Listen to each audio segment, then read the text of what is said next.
Para ir entrando en situación, esta investigación es una de las más importantes que he realizado hasta ahora, tanto en stream como en el canal, ¿vale? Esto se debe a que es una de las mayores investigaciones que ha realizado Google, en este caso Mandiant. Mandiant es la empresa de ciberinteligencia que tiene Google, ¿vale? La compró hace unos años. Y Mandiant de vez en cuando lanza investigaciones en general. Pues básicamente esta investigación que os voy a presentar hoy tiene muchos datos, tiene mucha injundia, me podría tirar horas hablando única y exclusivamente de esta investigación, pero el objetivo de esto es que entendamos la importancia que tiene hoy en día los grupos de hackers que son globales y sobre todo que son ultra avanzados. Esta investigación Google la sacó hace 2 semanas, a mitad de abril, más o menos hace un mes ya, denominando al grupo de hackers Sandworm, gusano de arena, y yo le he llamado, ¿os acordáis en Star Wars esos bichos con boca así que salían para afuera para comerse en las primeras de Star Wars y tal? Pues básicamente es en la imagen, así que le he llamado Star Wars el bicho. Gusanos de las arenas everywhere. Para empezar, quisiera que viéramos un ejemplo lo voy a leer directamente, ¿vale? Es el caso de unos activistas políticos, ¿vale? Para poder entender este texto tenemos que saber que la GRU es la unidad principal de inteligencia rusa, ¿vale? Donde todos los espías y todas las cosas están dentro y sobre todo los mayores hackers del Estado ruso están ahí dentro, ¿vale? Esto que vamos a leer es un extracto de un informe sacado por Estados Unidos en el que explicaba una situación que se dio donde se ve este grupo de hackers Sandworm, cómo se comportan y lo importantes y serios que son. Vamos a leer. El 4 de marzo de 2018, el exoficial del GRU, recordad, la unidad de inteligencia, Sergei Skripal y su hija estuvieron expuestos a un agente químico altamente tóxico y potencialmente letal en Salisbury, Reino Unido. Rápidamente se culpó a Rusia y al GRU por el ataque, a pesar de las repetidas negativas de las autoridades rusas. Los agentes del GRU finalmente fueron identificados en Salisbury y acusados del ataque.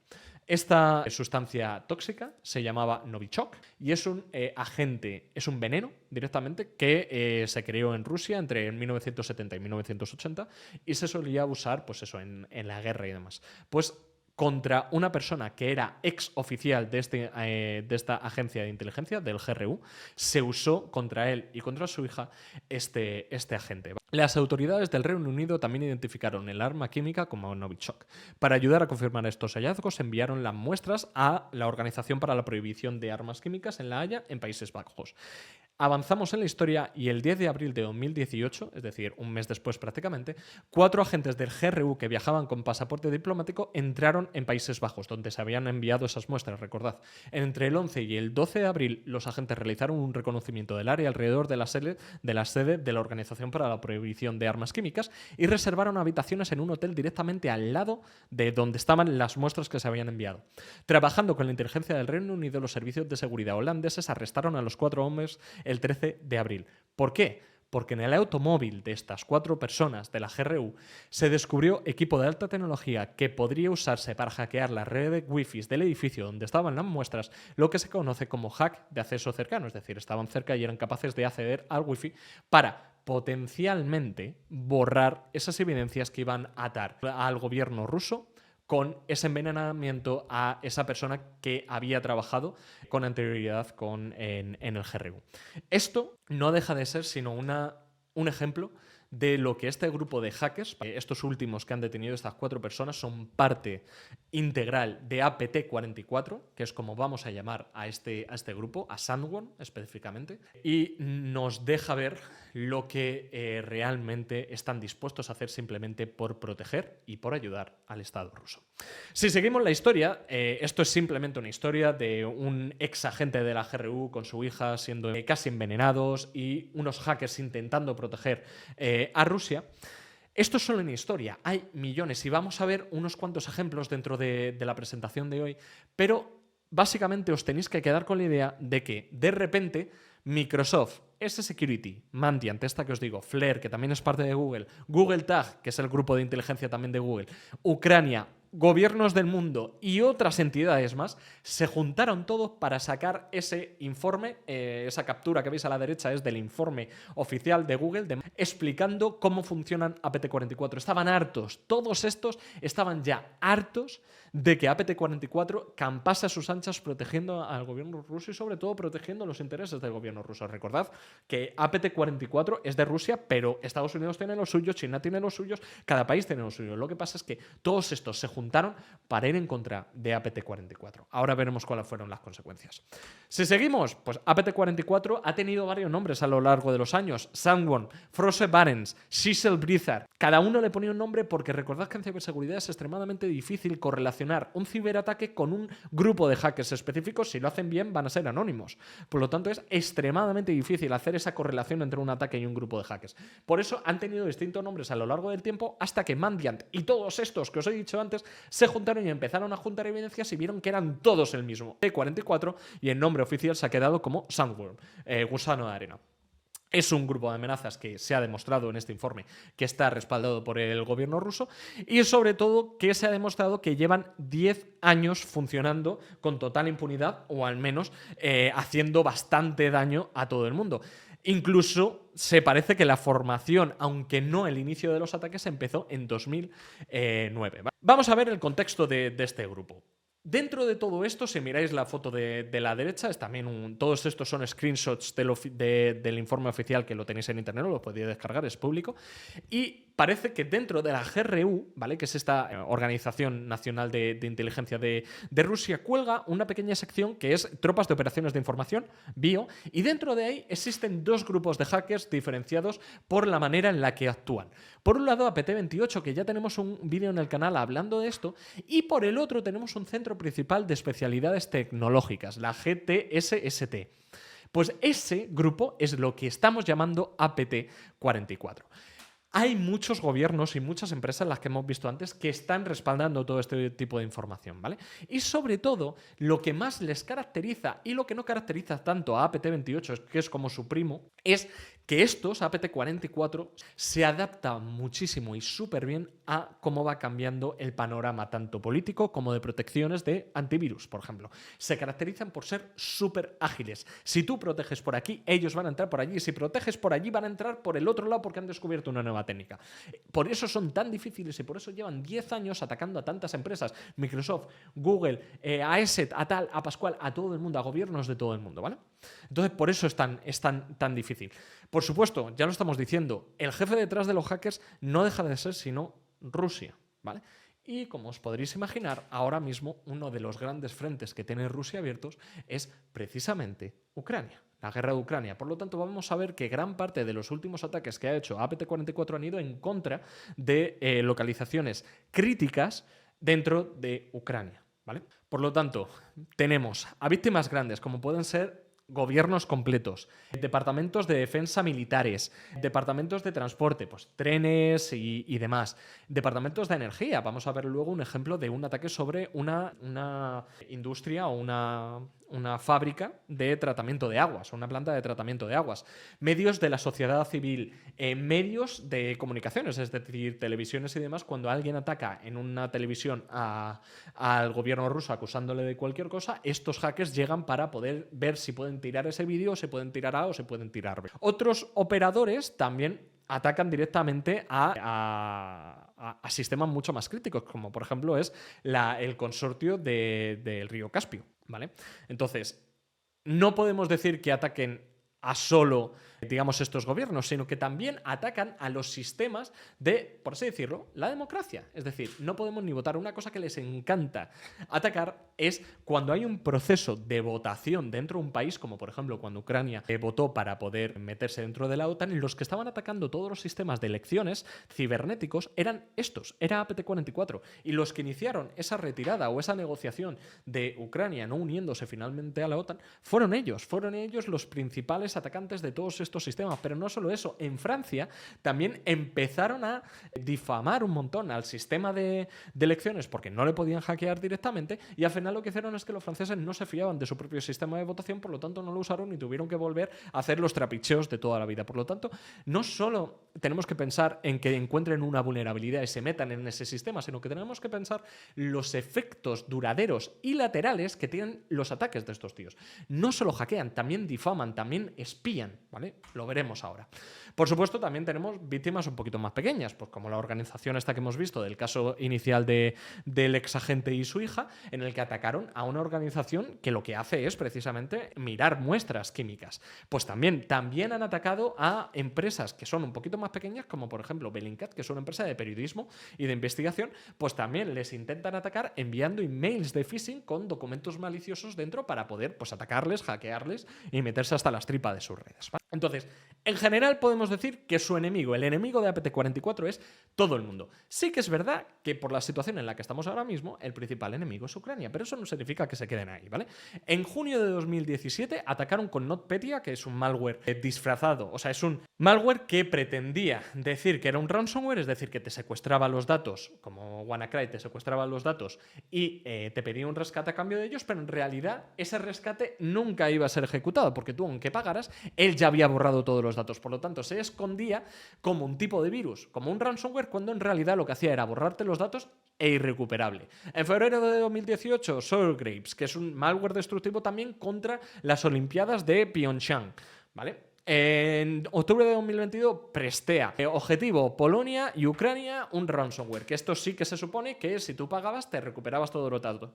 Pero en realidad podemos pensar todo tipo de ataques. Han atacado, por ejemplo, se cree que ellos fueron los que filtraron en 2000 y poco, cuando había esa pelea entre Hillary Clinton y Trump por la presidencia de Estados Unidos. Se presupone que estos fueron los que filtraron los emails de Hillary Clinton, que en cierta manera parece que fueron decisivos a la hora de que Hillary Clinton perdiese también las elecciones. Pues bien, dentro de todo esto, en Ucrania han tomado una gran parte y han dividido en este estudio de Mandiant de Google su ataque en 6 fases. La primera fase, espionaje, es decir, reconocen cuáles son todos los servidores que hay, todas las máquinas, todas las funcionalidades que pueden atacar. Luego empiezan y a los sistemas más vulnerables, que ahora veremos cuáles son, los empiezan a intentar destruir a la misma vez que militarmente, físicamente, ya se estaba invadiendo la frontera con Ucrania. Por lo tanto, cuando Ucrania tenía defensas o radares o demás, esto lo que hacían es, antes,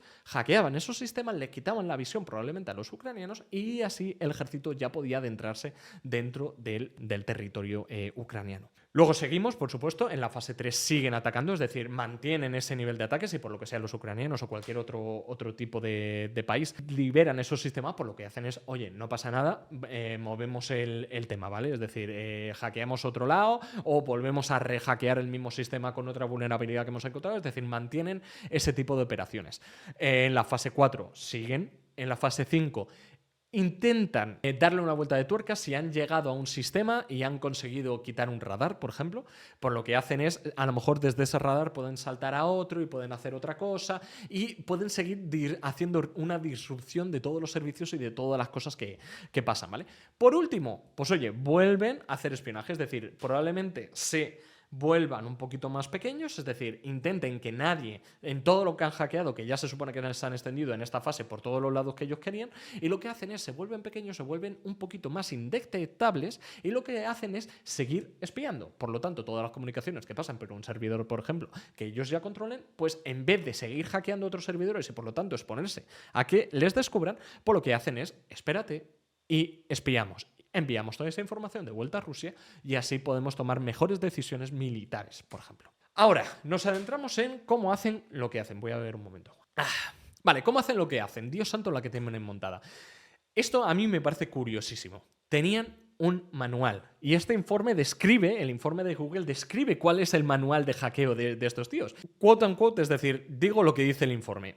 Hemos visto que el grupo generalmente se adhiere a un manual diseñado para ayudar a escalar sus operaciones, limitar la evidencia forense en los entornos de las víctimas y hacer que la actividad posterior a la explotación sea difícil de detectar. Súper importante, es decir, ¿por qué tienen este tipo de manuales? Porque en los hackers siempre es ultra fácil, cuando estás hackeando cosas, cometer errores. Y cuando se cometen errores se dejan evidencias. Y cuando se dejan evidencia la gente puede descubrir que estás ahí y por lo tanto, por ejemplo, la fase 6 que hemos visto ahora mismo, pues ya no sería posible porque les van a descubrir, porque van a saber dónde están y demás. Por lo tanto, teniendo este manual, lo que ellos sabían es que, oye, pues normalmente si utilizamos solo estas técnicas y hacemos paso A, paso B, paso C, paso A, de cómo está descrito aquí, ya sabemos que no nos van a pillar.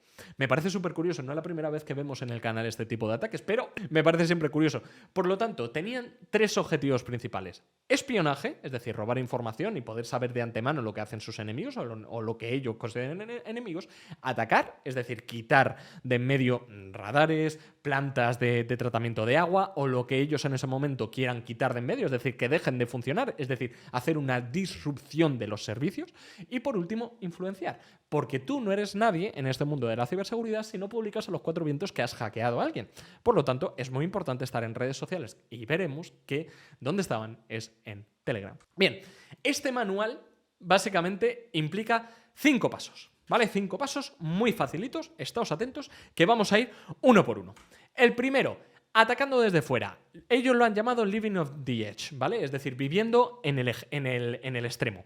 Básicamente, el primer paso que dice este manual es que para entrar en las redes objetivo o atacar a los enemigos siempre se tiene que utilizar los mismos métodos. O bien atacas una VPN, recordad las VPN siempre acaban los túneles en un límite de una red, pues por lo tanto, como en los últimos años se han descubierto tantas vulnerabilidades en concentradores de VPN, pues oye, vamos a atacar VPNs.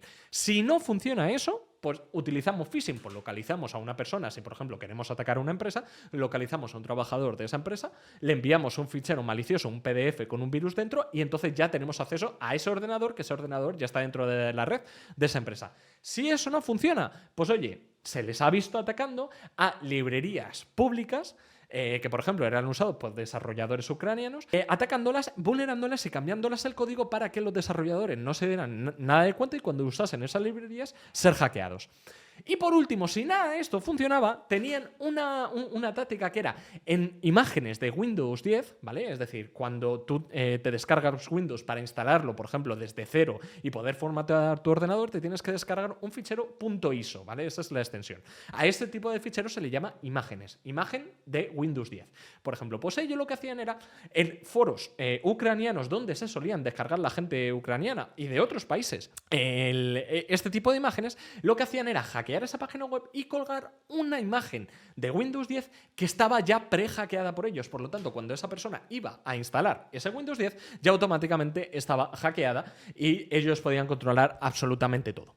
Por lo tanto, una vez que ya uno de estos pasos ha funcionado, sea cual sea, tenemos que vivir off the land, ¿vale? Living off the land, lo que significa en el mundo del hackeo y de la ciberseguridad es que tienes que usar las herramientas que ya existen. Es decir, si puedes, no instales nuevas herramientas que pueden llegar a ser detectadas. Tú, por ejemplo, si en un sistema, un SOC, un centro de incidencias y de operaciones de ciberseguridad, de repente ve que en un sistema se están instalando un montón de herramientas y que esas herramientas además están asociadas con operaciones de hackeo, pues lo que van a hacer es levantar las alarmas y que todo se acabe y van a chapar ese sistema, lo van a apagar y van a hacer pues sus propios protocolos de protección.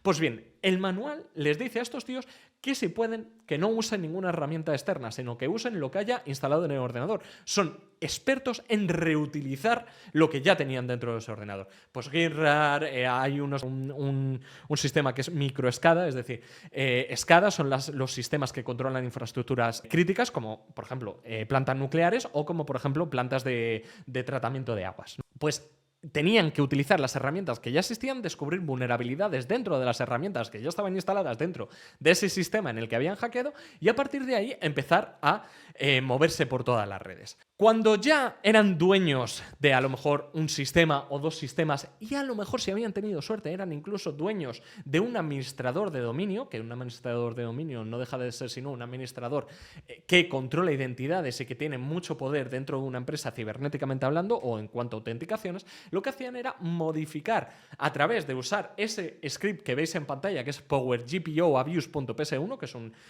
script de PowerShell, lo que hacían era abusar de las GPOs, de las políticas internas de las empresas que se distribuyen automáticamente a todos los ordenadores. Por ejemplo, tu empresa en tu ordenador de empresa no te deja instalarte WhatsApp. Pues eso es una política que se programa en un panel central de administrador de dominio a través de una GPO, de una Global Policy. Pues esa política, lo que hacían los hackers era modificarla cuando ya tenían acceso a la identidad del administrador, la modificaban para que todo el mundo en esa red, todo el mundo que estuviera en ese directorio activo, se instalara el malware que ellos querían. Desde ese momento ya habían abusado del GPO y por lo tanto ya tenían acceso a toda una red y a toda una empresa. Se habían extendido por donde ellos quisieran. A partir de ese momento, o bien se quedaban en un estado de espionaje o bien empezaban a romper absolutamente todo lo que veían. Si querían apagar todos los servidores, lo apagaban. Que no querían, no. Esta ya es la fase en la que eran libres. Ya tenían el permiso administrador, tenían la GPO controlada, tenían todos los sistemas que quisieran, probablemente cientos dentro de una sola empresa. Por lo tanto, a partir de ese momento que queremos tirar un servicio, lo tiramos. Que queremos romper una planta de tratamiento de agua, la rompemos. Hacemos lo que queramos. Por último, muy importante, el manual les decía que una vez que ya han conseguido hackear, es muy importante sacar el éxito a la luz, es decir todo que todo lo que ha pasado. Y aquí tengo dos cositas que comentar. Por un lado, tienden a exagerar el éxito que han tenido en el pasado. Es decir, ellos, si por ejemplo eran capaces de hackear a través de todos estos pasos que hemos visto 3 máquinas, pero no eran capaces por lo que sea de hackear más, ellos siempre te decían que a lo mejor no habían hackeado a 4, habían hackeado a 40. ¿Para qué? Para poder provocar el miedo y labrarse ese tipo de fama.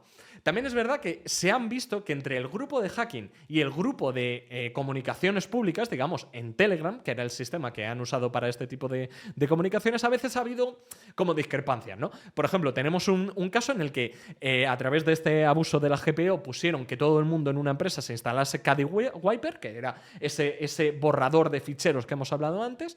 2 horas después empezaron a robar datos con ese malware. 2 minutos después, una identidad en Telegram que hablaba que hablaba con la voz de este grupo de hackers que se llamaba Cyber Army of Russia Reborn, dijo que había pasado el hackeo y 35 minutos después fue realmente cuando el hackeo pasó, es decir, cuando ese malware ya fue instalado por todas las máquinas. Por lo tanto, anunciaron antes el éxito de la operación antes realmente de que pasara lo que tuvo que pasar. Por lo tanto, a ver, son pequeñas anécdotas, el hackeo pasó y se borraron muchísimos datos, pero denota que incluso en grupos de hackers trabajar bien y coordinadamente entre departamentos es difícil. Pues bien, seguimos y vemos ejemplos, lo que os he dicho. Aquí abajo se pueden ver el panel de control de esa planta de tratamiento de aguas que infectaron. Se pueden ver las 3 identidades aquí a la izquierda que usaban en Telegram. El Cyber Army of Russia Reborn, que es el que hemos hablado ahora, que tuvo esa confusión y anunció el éxito antes de realmente realizar el ataque.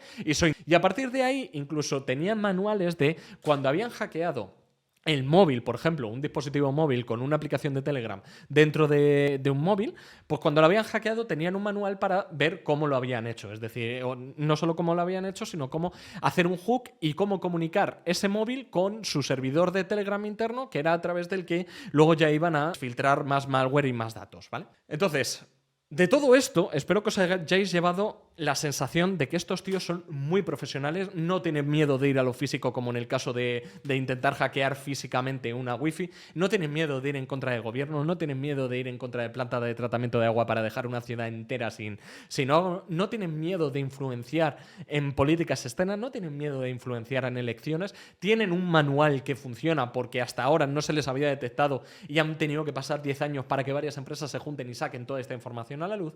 Pero es que hay un problemón más a todo esto, que es que pueden crear jurisprudencia, por así decirlo, es decir, pueden crear un pasado que otros grupos de hackers puedan usar para replicar su sus mismos pasos. Este manual puede ser usado por muchos grupos de hackers distintos y aunque ahora mismo estemos hablando de SoundWorm y estemos hablando de APT44, no quiere significar que dentro de un año o dentro de 2 años no salga un clon, no salga un imitador que haga exactamente lo mismo que ellos, pero con un manual ligeramente diferenciado. Y este es el problema de publicar este tipo de investigaciones, que por un lado da visibilidad para que las empresas se puedan defender mejor, pero a la misma vez corres el riesgo de que haya otro grupo de hackers que se quieran hacer exactamente los mismos guays y cometan otro tipo de cibercrímenes. Por supuesto, para cometer este nivel de cibercrímenes, que recordemos, estamos hablando de influenciar políticas de gobiernos completos, de desestabilizar países completos, no lo tiene todo el grupo de hackers. Estos tíos están avalados por el gobierno ruso, son partes del ejército, de la GRU, como hemos visto al principio, y por lo tanto tienen muchísimo presupuesto. Pero siempre está el miedo de que aparezcan clones y no vamos a saber realmente si es APT44 o no. Pues bien, dentro de todo esto, también como anécdota, se ha visto cómo ellos mismos han exfiltrado el resultado de ejercicios como de simulacros, simulando si ellos mismos fueran hackeados por un clon suyo. Es decir, si hay otro grupo de hackers que, digamos, hace mimic o hace las mismas técnicas que APT44 y en vez de atacar a otra gente como hace APT44 intenta atacar al gobierno ruso. Pues ellos mismos han hecho esas simulaciones y han visto que se pueden defender de sus propios hackers, por así decirlo. Así que, oye, anécdota, pero para que sepáis que el gobierno ruso está muy preparado para esto y sobre todo APT44. Por último, si os tenéis que llevar algo, APT44 es un boss. Son unos cracks del hacking y hay que tenerles cierto miedo. Son cibercriminales súper avanzados que son capaces de desestabilizar gobiernos enteros. Ucrania es un enemigo actual por el tema de la guerra con Rusia, pero no significa que sea su único objetivo. Hasta que acabe la guerra será así, pero luego pues seguirán. Por otro lado, como ya llevan atacando pues, a Polonia, a Francia o a Estados Unidos durante la última década e incluso bastante más de 2009 que se crearon. Así que nada, espero que os haya gustado esta investigación, que os dé una sensación un poco más de cómo son estos hackers tan grandes, tan avanzados y que tienen manuales que realmente funcionan. Y nada, con cualquier cosa me decís por el chat o por los comentarios. Así que nada.